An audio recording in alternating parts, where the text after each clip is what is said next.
இந்த வருஷம் வெயில் ரொம்ப அதிகமாக இருக்குதுங்க. வழக்கத்துக்கு மாறா போன வருஷத்தை விட இந்த வருஷம் ரொம்ப அதிகமாக இருக்குது. ஏப்ரல் மேல வர வெயில் இப்போ மார்ச்லேயே வந்துருச்சு. ஐ மீன் இப்போ ஏப்ரல் ஃபஸ்ட்லேயே வந்துருச்சு. அதுவும் இப்போவே சேலத்தில் 100 டிகிரியை தாண்டிடுச்சு. வெயிலுடைய தாக்கம் ரொம்ப அதிகமாக இருக்குது. எங்களால் ஒன்றும் சமாளிக்க முடியல. வெளியே போயிட்டு வந்தால் படுக்கலான்னு தோணுதே தவிர ஒரு ஒரு ஒரு ஆக்டிவாக இருக்க முடியல.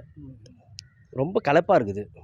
அதுக்கு அதுக்கு என்னென்ன அதுக்கு சாப்பிடலாம், அந்த மாதிரி ஏதாவது டிப்ஸ் ஏதாவது? அதுக்கு டாக்டருடைய ஐடியாஸ் பார்த்தீங்கன்னா, பழங்கள் சாப்பிடுங்க, மோர் சாப்பிடுங்க, நிறைய தண்ணீர் பருகுங்கன்னு சொல்கிறாங்க.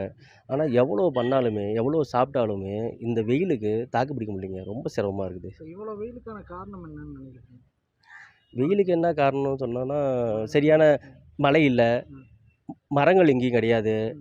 எல்லாம் மரங்களை வெட்டிட்டு எல்லாம் தார் சாலை, பாலங்கள்னு போடுறாங்க. அதனால் அதனுடைய ஹீட் அதிகமாக இருக்குது. அதனால் ரொம்ப சிரமமாக இருக்குதுங்க. கஷ்டமாக இருக்குது.